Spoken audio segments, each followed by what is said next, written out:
Olá, pessoal. Bom dia a todos. Gostaria de começar dizendo que é um enorme prazer para mim estar aqui com vocês hoje, né? Eu agradeço bastante o convite do Grupo de Pesquisa em Ciência e Tecnologia de Alimentos, da UFCG, né? E agradeço principalmente em nome da professora Vanessa Bordim Vieira, né? Que é uma amiga querida e também uma pesquisadora, né, ao qual eu admiro bastante o trabalho, que realmente tem feito um trabalho de excelência na área de alimentos. Então, assim, aqui eu deixo, inclusive, o meu muito obrigado, né, pelo convite. Para mim vai ser um prazer estar dividindo essa manhã com vocês aí durante esse ciclo de palestras, tá? Então, vamos lá falar um pouquinho sobre esse tema, né, que eu vi que algumas pessoas já haviam comentado, que achavam um tema interessante, que era um tema importante, de fato né, a utilização de probióticos, ela tem se mostrado uma estratégia cada vez mais promissora e importante, e está diretamente relacionada à área de alimentos. Então, portanto, a nossa palestra de hoje, ela vai ser intitulada, né, ela é intitulada como a relevância da utilização de probióticos em alimentos. Então, qual a importância, então, desses probióticos estarem inseridos na alimentação? Será que eles podem compor uma alimentação diária básica, né? Uma alimentação diária usual? Então, a gente vai falar um pouquinho, mas antes vamos desmistificar alguns conceitos, vamos trazer um pouco sobre a definição, sobre a aplicabilidade desses probióticos, enfim. Eu espero que vocês fiquem comigo até o final. Então, vamos lá, vou pedir licença, inclusive, para vocês, para desligar um pouco a minha câmera agora, tá? E aí vocês vão ficar só ouvindo minha voz durante a apresentação. Então, vamos lá.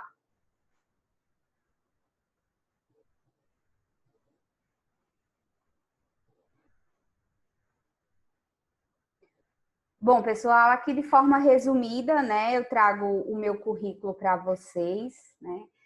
Sou bacharel em nutrição pela Universidade Federal de Campina Grande, né, do Centro de Educação e Saúde, da UFCG Campus Cuité, ao qual tenho bastante orgulho em dizer que fiz parte como aluna, né, e também tive a experiência, né, de voltar ao campus como professora, na época como professora substituta. Tá?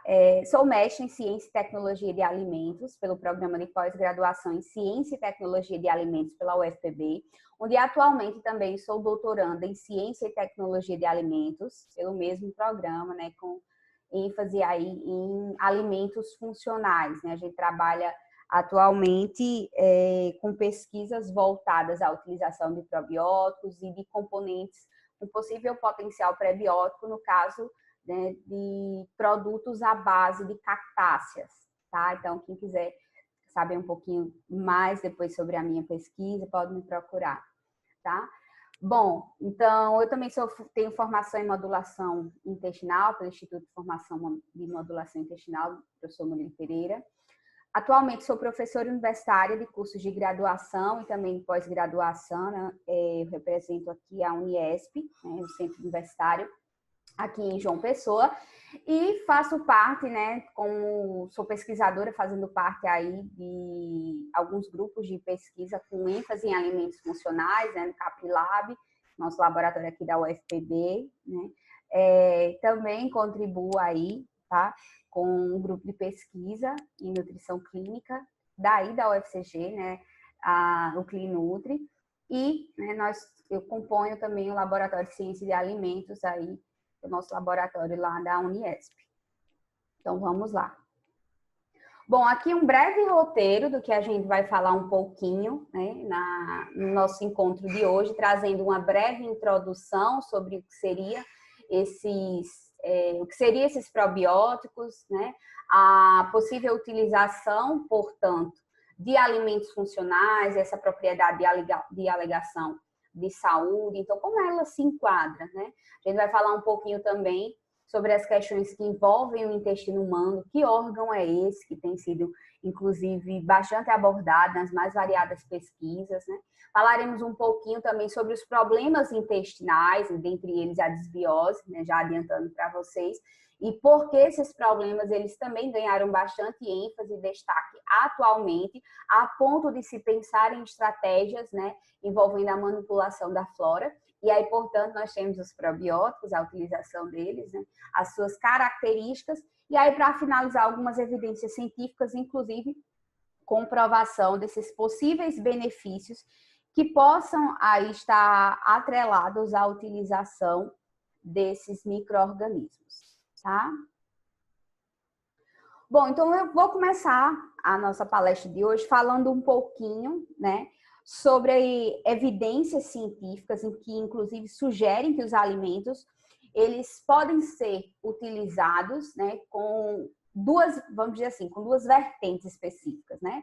Ou seja, eles podem promover tanto vantagens como também desvantagens.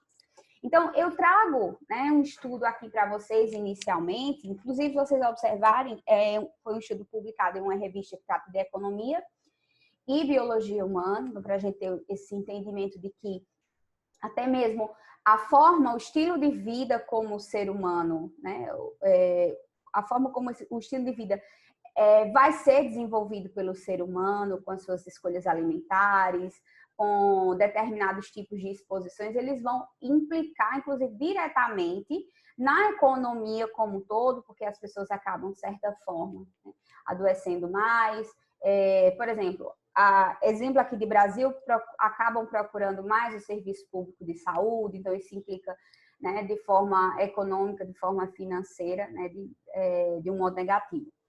Mas aí, voltando para o estudo, né, ele faz justamente esse balanço, né, entre dois estilos de vida. Entre um estilo de vida, né, altamente composto por situações, por escolhas inadequadas, e também ele traz um estilo de vida aí baseado em efeitos protetivos, graças à exposição a uma alimentação adequada, a um ambiente mais tranquilo de vida. A gente vai falar um pouquinho sobre isso. Então, justamente aqui no canto esquerdo da tela, vocês podem observar, né, uma dieta de forma desregulada, vamos dizer assim, onde há um incentivo ao consumo de alimentos ultraprocessados, como a gente sabe, que toda a carga, né, de processamentos que esse alimento recebe, além da elevada inserção de aditivos alimentares. Além disso, esse indivíduo é um indivíduo que está exposto a uma poluição ambiental muito grande, ele está exposto a estresse, ele está exposto a vários estágios, né, ou a vários fatores estressores, vamos dizer assim. É um indivíduo que, de acordo com esse estilo de vida inadequado, ele acaba desenvolvendo aí a desbiose intestinal, graças a esse desequilíbrio entre a população de micro-organismos patogênicos, nesse caso em detrimento àqueles benéficos. A gente vai falar um pouquinho sobre isso. E para fechar, né, com chave de ouro, ele é um indivíduo sedentário, tá? Em contrapartida, nós temos esse outro indivíduo que está, na verdade, leva um estilo de vida adequado, que tem uma alimentação equilibrada, que está exposto, né, na verdade, disposto a seguir uma dieta adequada, rica em componentes antioxidantes, rica em fitoquímicos, né, em ácidos graxos, como ácidos graxos no ômega 3, fibras. Então, esse é um indivíduo, né, que faz uma alimentação adequada, que não está tão exposto a estresse, que está em contato com a biodiversidade, com um espaço mais verde, não tem tanta exposição à poluição, que realiza atividade física. Então, consequentemente, ele tem uma composição de microbiota totalmente diferente desse indivíduo aqui do lado esquerdo. Então, o estudo ele quer dizer o seguinte, que o aparecimento das mais variadas doenças crônicas não transmissíveis, dentre elas a obesidade, as doenças cardiovasculares, o próprio câncer, que tem demonstrado aí nas mais variadas estatísticas esse crescimento, tá?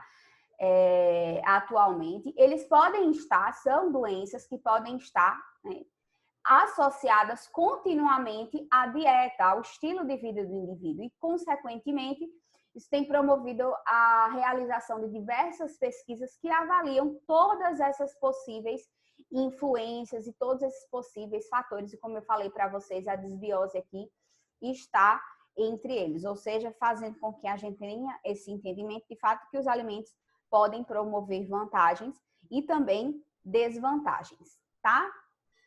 Antes da gente entrar nesse conceito de vantagens e desvantagens, na verdade, falando sobre isso, nós vamos avaliar um pouco sobre a relação entre os alimentos funcionais e a alegação de saúde. Então, será que esses alimentos funcionais que tanto tem se falado recentemente, eles surgiram agora? Eles são emergentes? Na verdade, não, né? Na verdade, a relação entre o consumo alimentar e a saúde, ela não é recente. Tanto é que essa frase, né, de Hipócrates, que é bastante difundida em cursos de saúde, principalmente no curso de nutrição, é bem comum a gente ver as camisetas no P1, né? E que realmente traz essa verdade, que seu remédio seja seu alimento e que seu alimento seja seu remédio. Então, essa relação entre o consumo alimentar e saúde, ela já vem sendo estudada há bastante tempo atrás. Não com essa terminologia de alimentos funcionais, então a gente percorreu, na verdade, né, todo um caminho para que, de fato, esse termo de alimentos funcionais, que acabou sendo adotado lá na frente, ganhou bastante ênfase no Japão e depois acabou sendo difundido para a Europa e para as demais regiões do mundo, né, a partir aí de 1990. Mas ele já havia percorrido esse caminho há bastante tempo. E aí a gente começa a fazer justamente essa avaliação, né, da possível utilização dos alimentos, que ela pode ser, de fato, de forma benéfica e também ela pode causar, né, um desfecho, de certa forma, negativo. Aqui vocês podem ver justamente essa relação entre a industrialização, né, a vida urbanizada, como a gente viu anteriormente no artigo, fazendo com que, além da promoção de uma diversidade de doenças crônicas não transmissíveis, também podem ocasionar diretamente um déficit na imunidade intestinal. Ou seja, cada vez mais nós observamos os indivíduos com quadros específicos de diarreia, né, e ou de constipação. Então, se tornou problemas cada vez mais comuns na população. Inclusive, eu desafio você a pensar, né, em alguém que você conheça que ou tem quadros constantes de diarreia ou é frequentemente constipado. Inclusive, essa pessoa pode ser você, né? Então, assim, isso tem cada vez mais sido disseminado na população e muitas vezes as pesquisas elas têm, inclusive, associado esses possíveis problemas ao consumo desses alimentos, né, de características germ-free, né, que são esses alimentos extremamente industrializados, que têm um ponto positivo na parte de segurança alimentar, né, no combate de contaminação cruzada, mas que, de certa forma, acabam fazendo com que o ser humano ele reduza essa exposição aos micro-organismos, de certa forma, né? Isso vai ter interferência na microbiota, ou seja, devido a esse consumo desses alimentos livre de material de bactéria, né? E aí, em contrapartida, nós temos também o crescimento dessas doenças crônicas degenerativas, que também tem assolado a população. Então, quando a gente fala sobre a funcionalidade do alimento, sobre o estilo de vida, sobre esses alimentos funcionais e a alegação de saúde, nós observamos que são inúmeras as áreas de interesse, né, de consumo e aplicabilidade desses alimentos funcionais, desde as áreas cardiovasculares, desde a área de performance física, a área fitness, a área de desenvolvimento da saúde cognitiva, né, e performance mental. Nós vemos aí processos de regulação, né, do metabolismo, enfim. E dentre eles, todas essas possíveis áreas estão aí a área, né, que envolve a fisiologia gastrointestinal e, de acordo com o consumo dos alimentos, estão os alimentos, né, pré-bióticos, tá? E também aqui nós temos o consumo dos probióticos. E também, né, de alimentos que possam ter a adição de ambos, né, tanto de componentes probióticos como pré-bióticos, né, como micro-organismos probióticos, que caracterizam produtos simbióticos. A gente vai falar um pouquinho mais sobre isso, certo? Bom, mas é importante ressaltarmos também que até que uma alegação de saúde ela seja de fato estabelecida, né, ela precisa ser também comprovada, tá?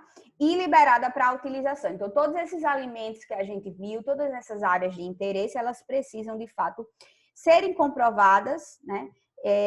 De fato bem estabelecidas para que a sua utilização ela seja recomendada. Para isso, existe uma diversidade de requisitos aí que devem ser cumpridos, dentre eles comprovação, avaliação de segurança. A gente vai falar um pouco sobre isso mais voltado à parte de probióticos. Mas antes disso, é possível entendermos, e é importante entendermos aí a relação entre a utilização de probióticos e esse órgão, que tem sido bastante enfatizado nas pesquisas, que é o intestino humano, bem como também todo o trato gastrointestinal também vem sendo bastante estudado, e justamente porque, né, ele tem ganhado uma posição de destaque. Essa posição de destaque, ela vem sendo atribuída a essa possível flora, que deve ser, portanto, equilibrada, e que, quando equilibrada, ela vai promover benefícios ao hospedeiro, como no caso, uma homeostasia corporal. Isso porque, né, quando antes acreditava-se que o intestino ele tinha uma função apenas de assimilação e digestão de tudo aquilo que foi consumido, hoje já se sabe a grande diversidade das funções desse órgão. E dentre eles, além da absorção de nutrientes importantes, ele está voltado, né, à proteção aí através dessa barreira contra micro-organismos patogênicos, tá? Localizada a nível intestinal, representada pela mucosa. Nós temos também efeitos muito positivos de que, quando esse intestino ele está saudável, se contribui diretamente também para fatores que envolvem o emagrecimento, né? Graças aí à redução de possíveis fatores inflamatórios, de inflamações sistêmicas de baixo grau, que acabam sendo combatidas graças à ação de micro-organismos que vão produzir metabólitos importantes, né, micro-organismos benéficos que compõem essa flora.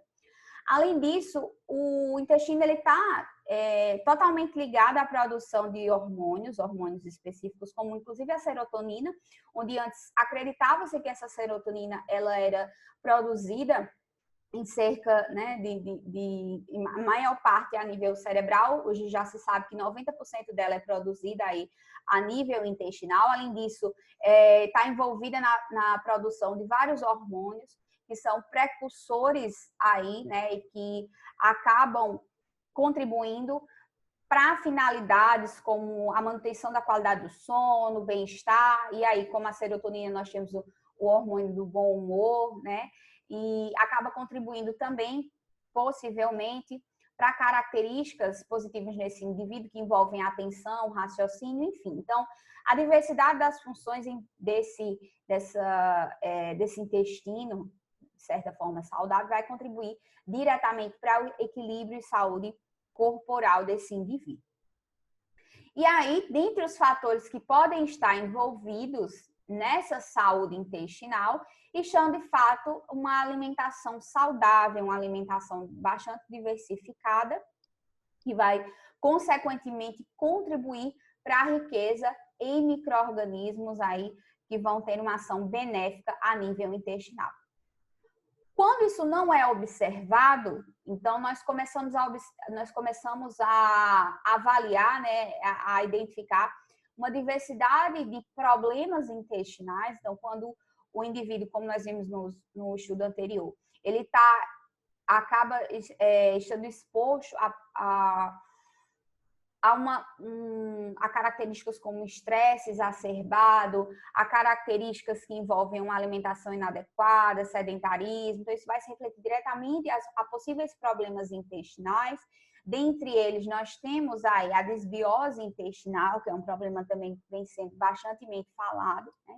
E que é caracterizado pelo desajuste da colonização bacteriana, um predomínio de bactérias que são possivelmente nocivas, e justamente a ação negativa vai se dar graças à produção de metabólitos, né, que são toxinas, que vão estar diretamente ligadas ao desenvolvimento de processos inflamatórios. Dentre eles, já tem feito, alguns estudos já têm feito, inclusive, uma relação direta, né, no surgimento ou no agravo de doenças neurodegenerativas. Então, isso vai causar um dano específico, né, esse quadro de desbiose, promovendo uma sensibilidade epitelial, que acaba sendo desenvolvido como um efeito em cascata. Então, nós temos cada vez mais o aumento da população microbiana maléfica, né, e um aumento dessa exposição aí, né, onde esses micro-organismos vão continuar liberando esses produtos, que são produtos provenientes da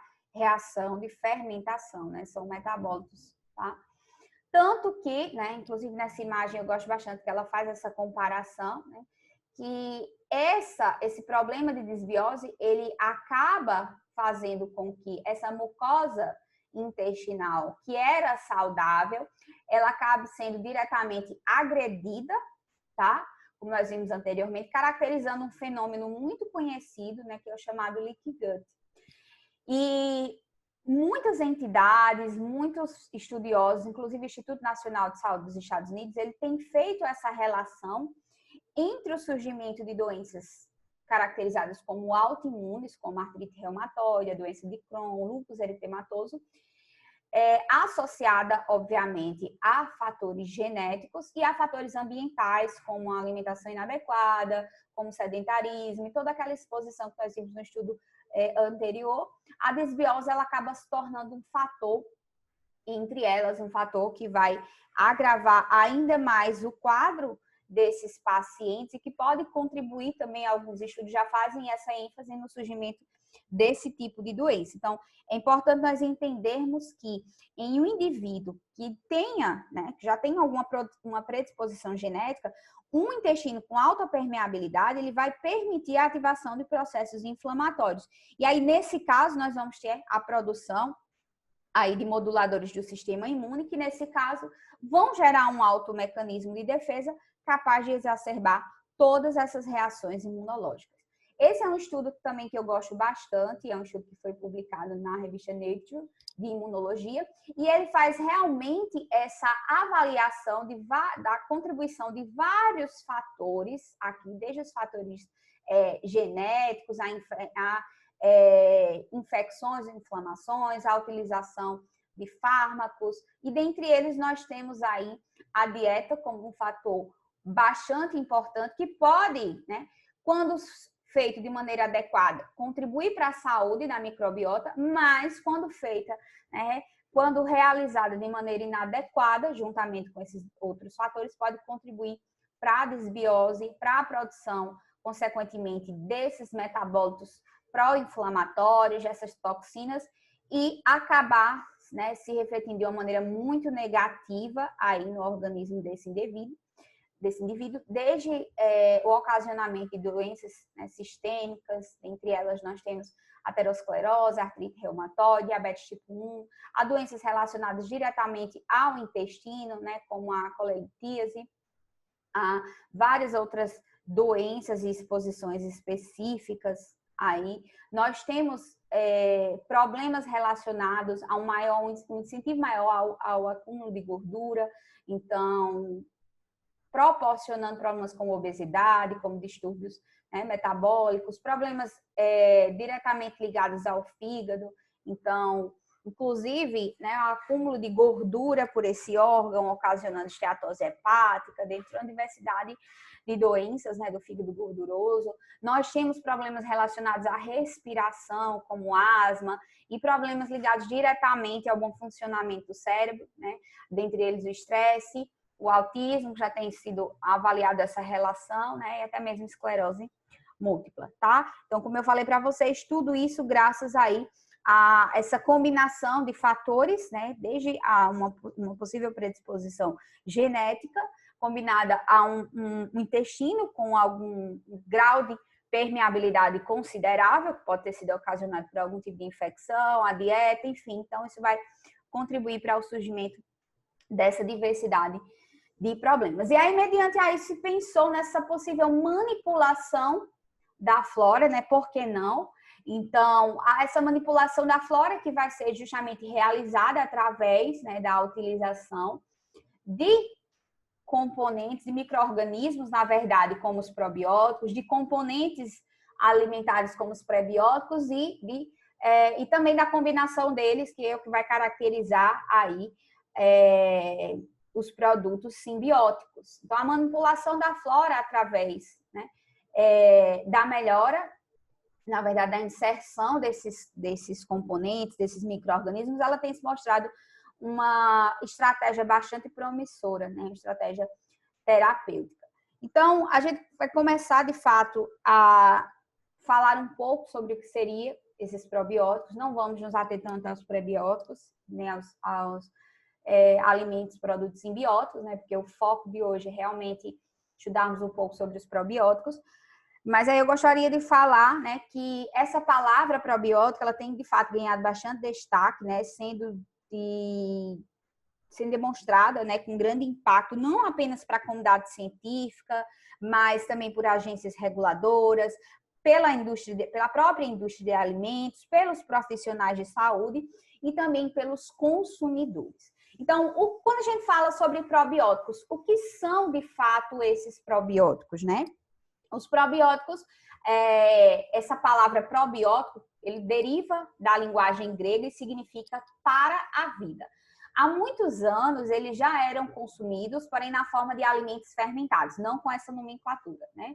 A organização aí, né, de alimentos e agricultura, que está diretamente vinculada à FAO, que está diretamente vinculada à Organização Mundial de Saúde, ela definiu, né, fez uma definição inicial desses probióticos em 2012. Essa definição acabou sendo mudada, né, posteriormente, apenas com uma troca, na verdade, de palavras, né, e culminou aí na definição específica como micro-organismos vivos que, administrados em quantidades adequadas, eles podem conferir algum benefício à saúde do hospedeiro. Mas quando a gente fala desses micro-organismos vivos, né, a gente pensa, será que é todo e qualquer tipo de micro-organismo vivo que vai causar esse benefício? Não, é importante nós avaliarmos pelo lado da eficácia, ou seja, é necessário que haja a comprovação de efeito à saúde dessa determinada cepa, e nós não podemos também generalizar certos efeitos desse micro-organismo a todos os membros de uma espécie ou gênero, porque elas podem se comportar de maneira diferente. Esse conceito, ele tem sido, inclusive, bastante aceito e utilizado de forma, né, mundial por pesquisadores, por entidades governamentais e também entidades voltadas à segurança de alimentos, porque realmente é preciso estudar a eficácia aí de ação e a segurança desses micro-organismos. Então, trazendo um pouquinho do histórico desses probióticos, então nós temos um registro, nós temos vários registros que culminaram, né, no estudo de probióticos. Em específico, eu trouxe aí o estudo realizado em 1907, né, um estudioso específico, o Mitchnikov, que ele estudou o povo búlgaro, né, e fez uma relação entre o consumo de iogurtes e a longevidade. Ele fez um estudo específico com leites fermentados, que para ele suprimiria o crescimento de bactérias proteolíticas, né, reduzindo características de putrefação no intestino e acabando por prolongar a vida útil do hospedeiro. Nas palavras dele aqui, ele fala o seguinte: micróbios no alimento torna possível a adoção de medidas para modificar a flora em nossos corpos e substituir os micróbios perigosos por micróbios úteis. Hoje nós temos uma interpretação mais específica, né, com termos mais específicos, mas naquela época esse estudo ele foi extremamente importante e ele contribuiu, de fato, né, para que todo esse caminho pudesse ser percorrido. Em 1906, né, nós temos outro estudioso que identificou bactérias em formato de Y em lactentes sadios, tá? Ele observou que a prevalência dessas bactérias, ela se dava nesses indivíduos sadios, mas era escassa nos indivíduos afetados por diarreia, tá? E justamente fez essa relação e as caracterizou como bifído, né? Foi a utilização desse termo aí, bifído, para essa bactéria nessa época. E passando-se um tempo, né, foi avaliado justamente a aplicação do termo probiótico, que foi introduzido pela primeira vez em 1965, né, por 2 pesquisadores, que acabaram definindo aí como probiótico, que seria diferente dos antibióticos, né, através de substâncias produzidas por um protozoário que acabavam estimulando outros. E como é que aconteceria, na verdade, essa ação, né? Segundo eles, por meio de uma competição por nutrientes do mesmo nicho ecológico. Então, acabava havendo essa ação específica de competição. Então, tudo isso, né, na verdade, foi um caminho muito longo. Quando a gente olha essa cronologia dos probióticos, a gente tem esse entendimento de fato, né, desde quando esse termo do bifidobactéria ele foi estudado, foi caracterizado pela primeira vez, até quando possivelmente, tempos depois, né, nós vemos já a comercialização específica de leites fermentados que fizeram muito sucesso e fazem até hoje, né, em especial aí o Lactobacillus casei, né, o casei shirota, que foi isolado, que continua sendo comercializado como uma marca comercial bastante difundida, inclusive aqui no nosso país. A gente vê, de fato, a definição desse termo probiótico, né, como aqueles micro-organismos que iriam, de certa forma, competir aí e atuar de uma forma benéfica a nível, né, de intestino. E a definição, o reconhecimento desse termo, que foi bastante importante pela FAO, né, e pela Organização das Nações Unidas, a definição em 2001, como nós vimos que acabou sendo reformulado com a troca de uma palavra específica, de aquele, né, por quando, na verdade, e tivemos essa definição conhecida por nós até os dias atuais, né, de micro-organismos vivos que, após a sua administração aí em quantidades adequadas, conferem benefícios à saúde do hospedeiro. Então, quais são as principais características que um probiótico, de fato, ele deve ter? Então, o primeiro ponto é ele deve sobreviver na luz intestinal, tá? Isso é bastante importante. Ele deve apresentar uma certa resistência também ao pH do suco gástrico, como a gente sabe. Existe todo um transporte, né? Todo um caminho a ser percorrido, desde quando esse alimento, contendo, por exemplo, se caso ele estiver dentro de um alimento, esse micro-organismo vivo, né, ele começa a sofrer essa ação que começa na boca, tá? E ela vai sendo demonstrada aí ao longo de todo o trato gastrointestinal. Ele vai sofrendo a ação, né, de pHs com características de acidez específica, ação de enzimas, começa inclusive na boca pela amilase salivar, né? Outras secreções, como as secreções pancreáticas e biliares. Então, ele precisa ter essa resistência a todo esse percurso, é bastante importante. Tá?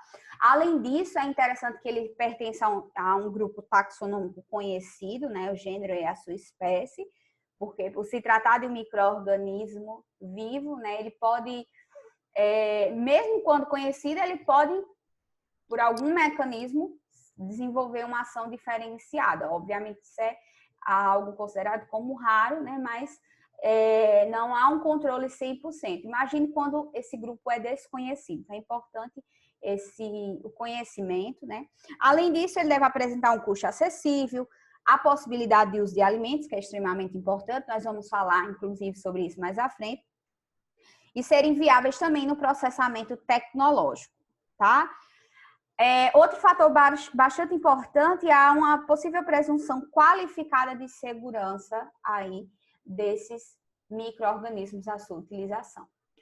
Outro ponto específico, né, que é colocado como característica, é que cepas bacterianas, elas podem diferir consideravelmente em seu genótipo, tá? Onde membros de uma mesma espécie, eles podem apresentar resultados clínicos diferentes e gêneros distintos podem desempenhar um papel que seja bastante semelhante na saúde humana, ou seja, na sua forma de atuação, tá?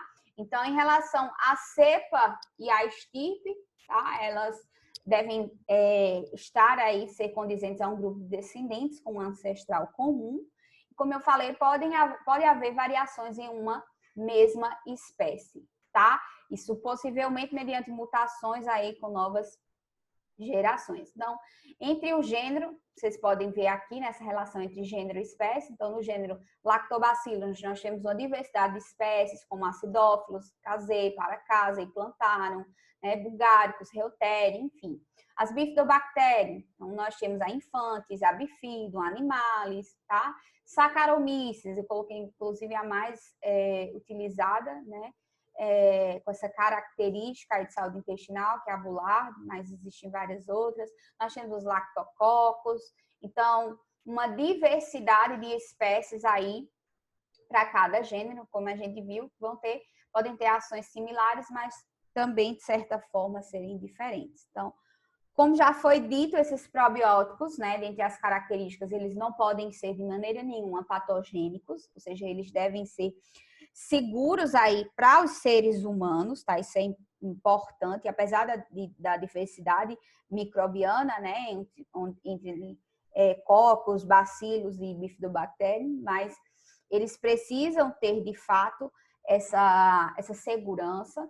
Como eu também já falei, devem ser viáveis após o processamento tecnológico e ter essa capacidade de colonizar aí o cólon, tá? Então, quando a gente fala em probióticos, eles podem ser aplicados em uma diversidade de funcionalidades, na verdade, tá?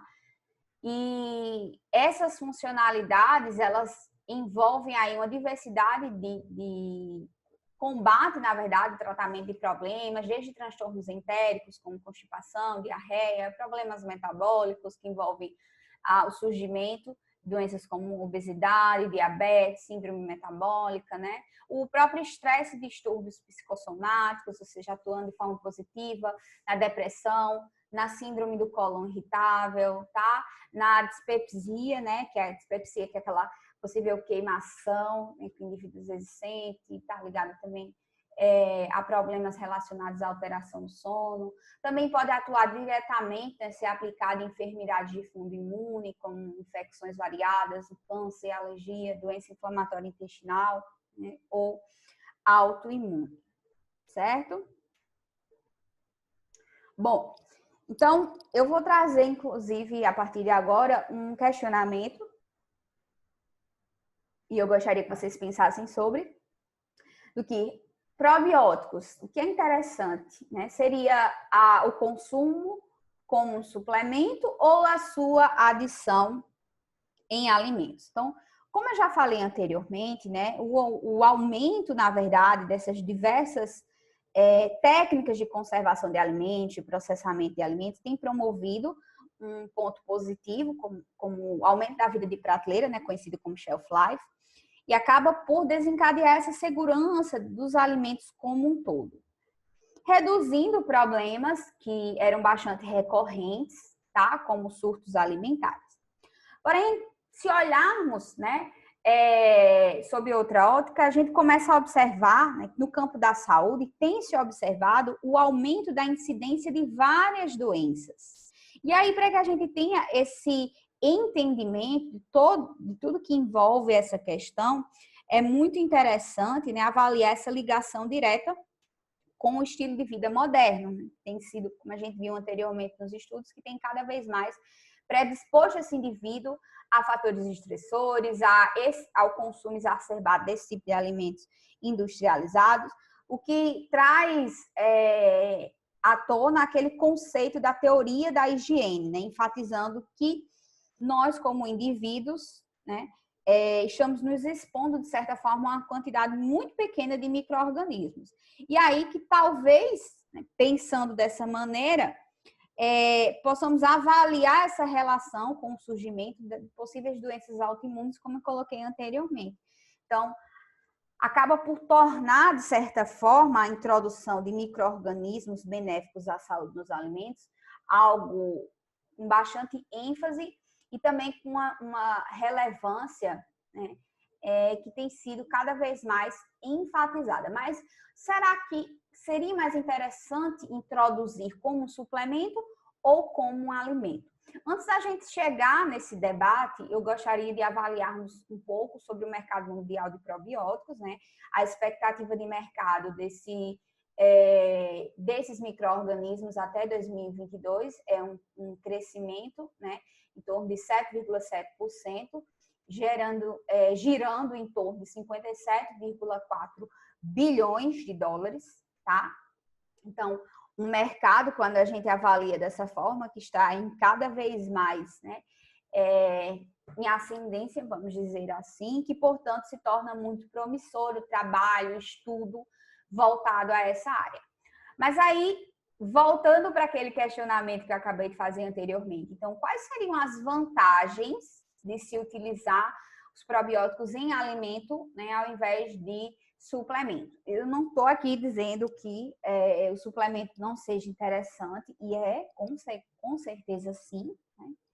Mas como boa e velha nutricionista, obviamente, né, e pesquisadora da área, nós estudamos, né, já há bastante tempo, várias pesquisas já têm demonstrado a importância do alimento como um veículo, né, trazendo essa diversidade de vantagens. Então, se nós pararmos para pensar em um alimento que tenha uma atividade de água elevada, né, e entender que, de certa forma, ele vai estar dando condições ao desenvolvimento da cultura que vai ser posteriormente adicionada, né, com relação à possível atividade metabólica dessa cultura, a gente entende que nesse ambiente, no alimento, acaba se tornando um veículo muito mais promissor, de certa forma, tá? Mais preparado, inclusive para o processo de digestão aí, tá? Sendo interessante para as células, porque elas vão estar diretamente protegidas por essa matriz alimentar que vai ser composta por uma diversidade de nutrientes, como fibras, como proteínas, como lipídios, tá? E além disso, pode-se avaliar os benefícios aí de energia, podem inclusive melhorar a biodisponibilidade de nutrientes, da ação desse micro-organismo com minerais, né? A exemplo do cálcio, além de ser possível, de certa forma, trabalhar melhor a questão da dose diária aí, ou seja, através do alimento nós temos um maior controle aí da dose de ingestão. E para finalizar, né, além de toda essa viabilidade de cultura, da sinergia desses probióticos juntamente ao alimento, nós não podemos deixar de enfatizar de que, geralmente, a adição dos probióticos em alimentos, ela se torna, do ponto de vista econômico, mais acessível aí do que em suplementos. Então, essas seriam as vantagens da adição dos probióticos em alimentos, certo? Para isso, é muito interessante também nós pensarmos, né, na valorização contínua dos estudos que tem o intuito de selecionar novas cepas, e essa importância ela vai se dar tanto do ponto de vista da saúde quanto do ponto de vista do mercado, tá? Muitas vezes nós podemos levantar o questionamento, mas poxa, já existem tantas cepas no mercado, qual a importância então de selecionar novas cepas? O fato é que nem todas as cepas que nós temos disponíveis no mercado, elas vão possuir a mesma eficácia, por exemplo, de quando inoculadas em determinada substância diferente. E é por meio disso que a gente tem avaliado justamente a inoculação dessas cepas em várias matrizes ou de várias formas, tá? E aí se torna importante, né, avaliarmos essa procura por cepas com maiores propriedades funcionais específicas e, de certa forma, únicas, tá? E se a gente for avaliar do ponto de vista de saúde, nós temos pontos específicos, né, com essas propriedades específicas e únicas, como eu acabei de mencionar, e também a utilização, né, de novos tipos de cepas, no caso das leveduras, que tem se tornado cada vez mais promissora, né? Inclusive com esse fator que deve estar diretamente atrelado da não ocorrência da transferência de material genético em bactérias, para que isso não venha a ser um problema posteriormente. Então, isso vai contribuir diretamente para a diversificação do nicho de mercado, tá?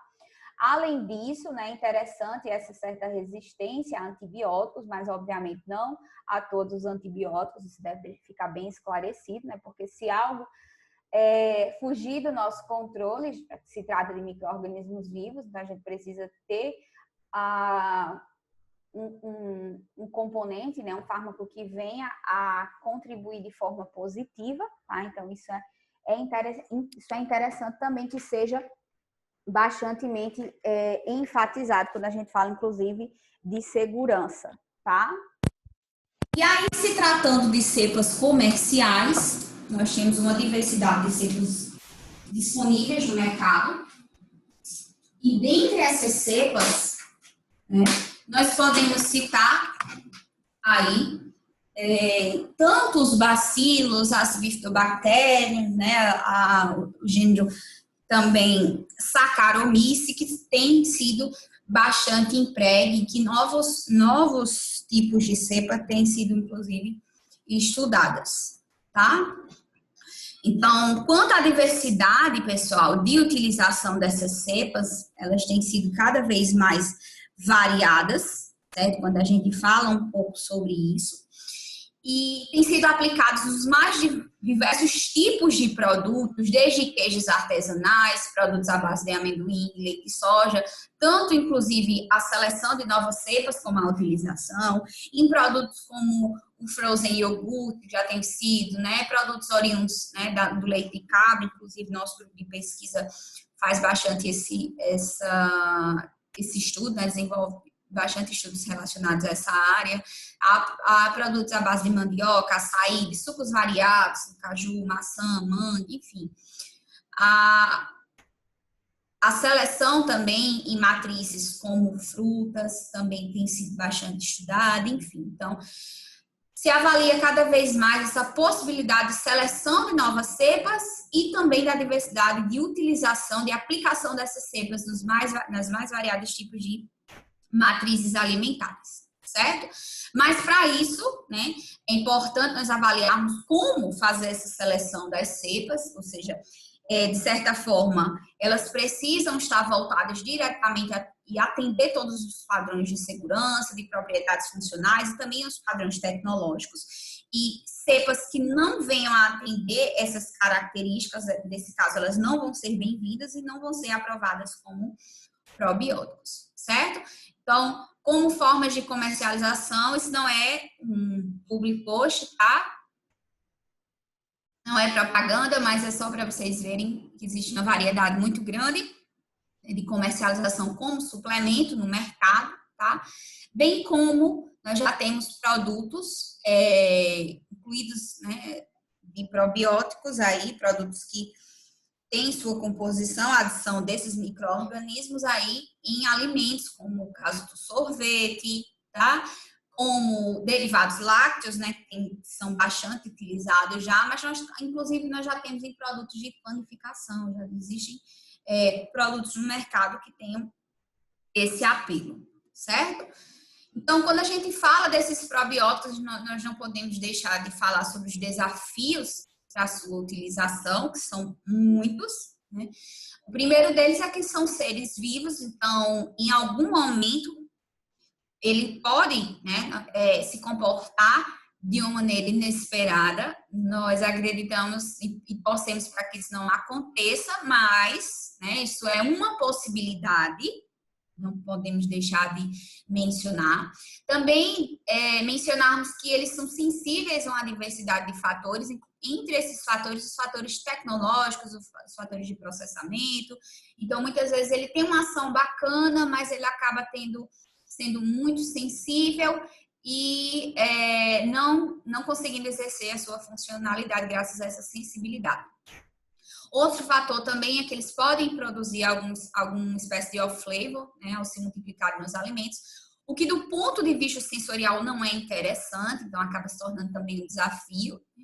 E, como um todo, para todo e qualquer pesquisador da área, é interessante que ele se dedique principalmente a esse conhecimento específico sobre essas cepas e sobre as suas formas de utilização, através de uma diversidade de ensaios, né? Ensaios desde a funcionalidade, ensaios sensoriais, né? Tecnológicos, avaliando todo e qualquer tipo de propriedade. Tá? Então, são desafios ainda para a utilização, né? Não é só isolar, já leva bastante trabalho para isolar, para selecionar uma nova cepa, e não é apenas inserir em todo e qualquer tipo de alimento. Então, para isso, existe bastante estudo, dedicação aí em volta disso tudo. E a importância da utilização é que o mercado de probióticos, né, ele está em ascensão, claramente, tá? Então, ele vem sendo utilizado como alimento, como suplementos, inclusive no mercado animal, há muito tempo.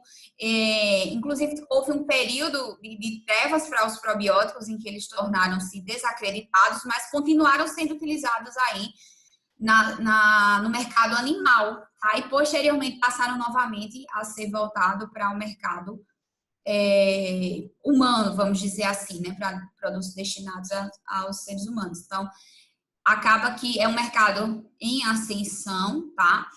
A importância da sua utilização também pode ser dada, de certa forma, graças à funcionalidade de incorporação à diversidade de alimentos, inclusive melhorando características sensoriais, como, por exemplo, a textura, tá? Graças à produção de metabólitos, graças a contribuições direcionadas à formação, né, da rede tridimensional de Gésico, que isso vai implicar numa textura diferenciada naquele produto. Graças a também nessa importância de utilização, essa popularidade, como a gente já falou, esse mercado que está em bastante crescimento.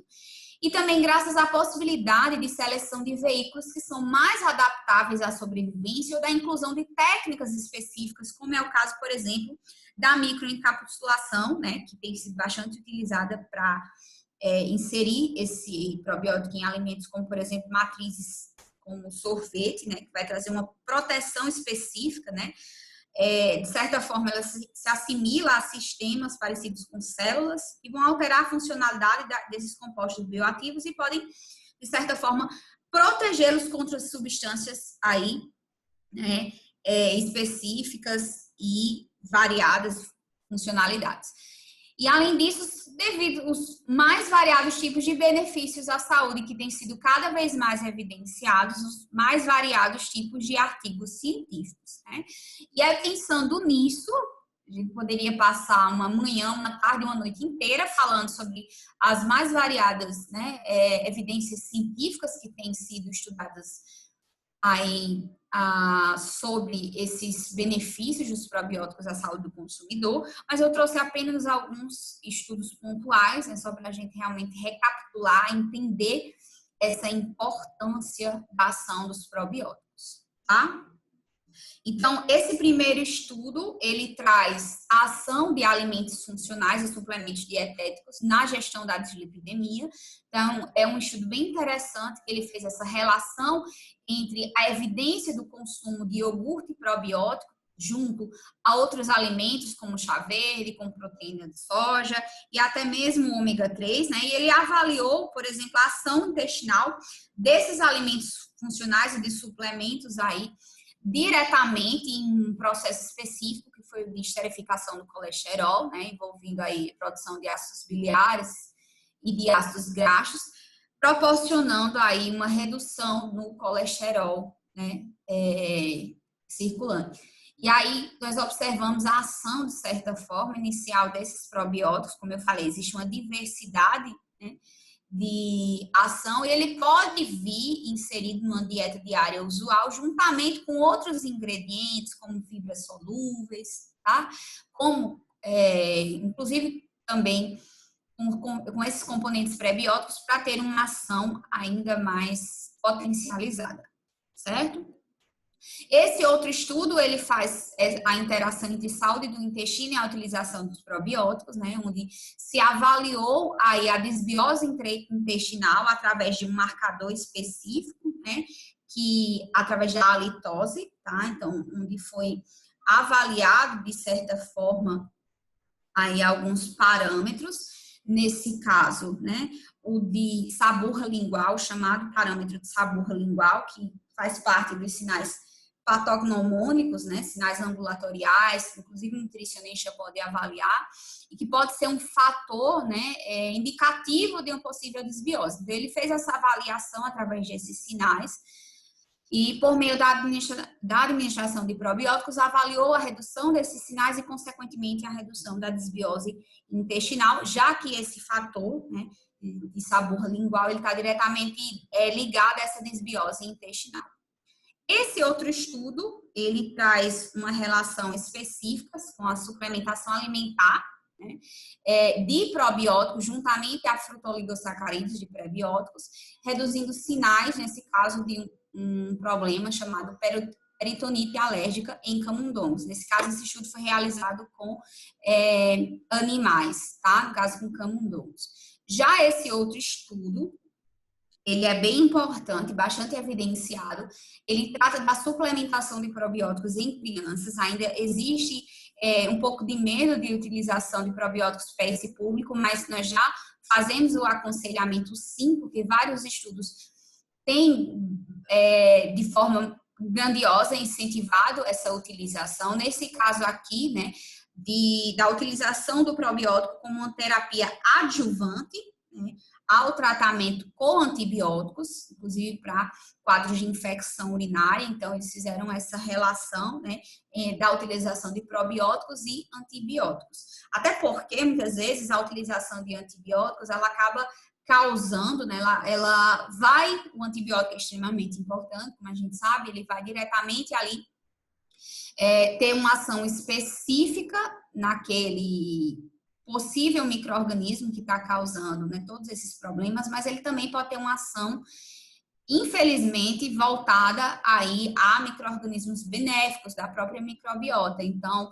pode ocasionar, acabar contribuindo para um agravo de problemas relacionados à saúde intestinal. Então, a utilização de probióticos vem como uma terapia adjuvante, tá? Nesse caso aqui, e foi bastante estudada nesse estudo.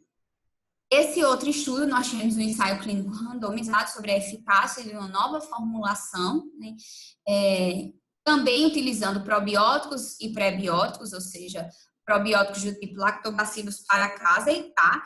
E prebióticos, nesse caso, xiloligosacarídeos. E aí eles fizeram uma avaliação, né, de toda a estabilidade da ação desse micro-organismo que foi adicionado. Inclusive, eles avaliaram uma estabilidade positiva em uma faixa longa de pH e temperatura, tá?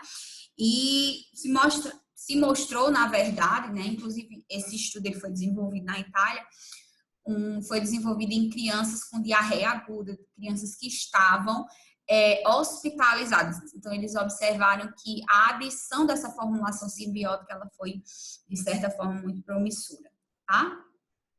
Aqui nós já temos a utilização de probióticos no câncer do colo retal, né? Ou seja, no pós-cirúrgico, na verdade, que também foi bastante interessante, certo?